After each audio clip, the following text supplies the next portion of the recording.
Perhaps the most fascinating character from these powerful ruling families is Princess Berenice. In Greek, her name is Berenike. In Latin, it's Veronica.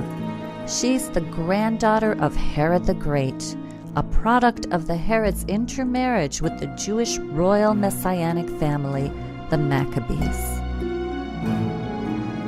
Berenice was a Herod related by marriage to the Alexanders, and of course later she became the mistress to Titus. The fact that she was so closely linked with the Flavians shows you that the three families were very unified in financial, romantic, and likely theological issues. Berenice's family, the Herods, used all of their wealth and influence to support the Flavians in their quest to become Caesar. Following the war, Berenice went with Titus to Rome, where they continued their affair. She was his wife in all but name only. In fact, she was regarded as another Cleopatra, and this perhaps is why their affair eventually ended, because the population of Rome was afraid of an Asiatic woman having so much control to Caesar. I am Berenice, daughter of Herod, princess of the eastern lands.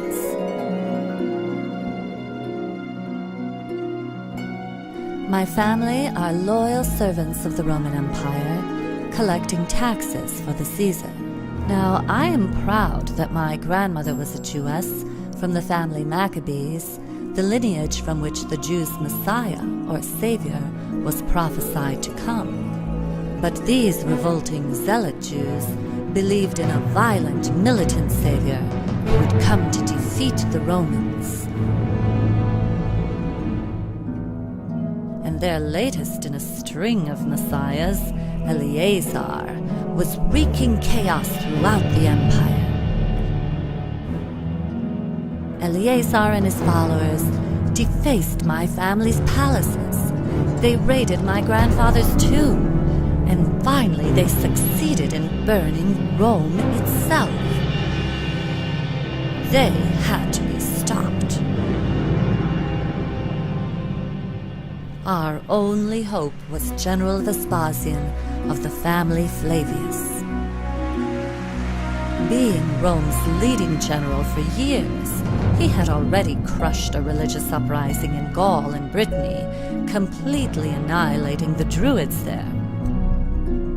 So Nero called upon Vespasian to obliterate the Jewish uprising in Judea. But Vespasian had ambitions of his own to take the throne from the detestable Nero. And I, at the risk of Nero's vengeance, pledged my family's support to Vespasian and to his family Flavius, who, if successful, would take their place among the gods. Oh, for that I have been called harlot, mistress, and concubine by jealous, ignorant plebeians, and I admit to having flirted with the attentions of Vespasian, whose strength and military power I recognized and respected.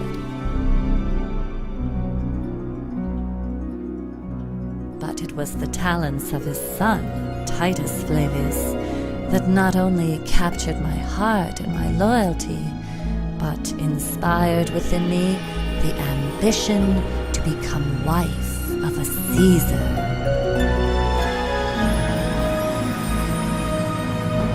So, Vespasian began the campaign against the uprising Jews. He then returned to Rome, was successfully crowned Caesar, and rightly took his place among the gods. It was then Titus who waged battle after battle, demolishing the Jewish rebellion completely and declaring himself the son of a god.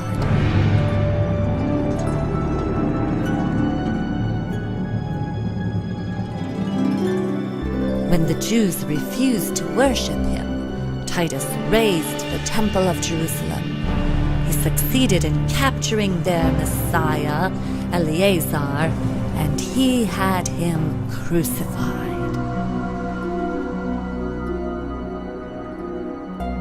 Thereafter, I began living in the Roman palace, working closely with both Vespasian and Titus, and the greatest intellectuals and scientists of all of Rome, some of which were Jews.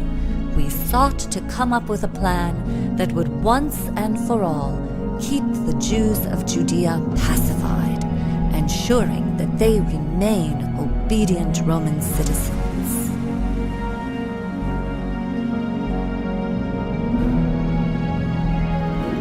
It was then that my knowledge of the typology used in Jewish literature would become useful. Together with the great scholar Pliny the Elder, we conspired to create the story of a pacifistic Jewish Messiah who had already come, and who taught the Jews to turn the other cheek and give to Caesar what is Caesar's.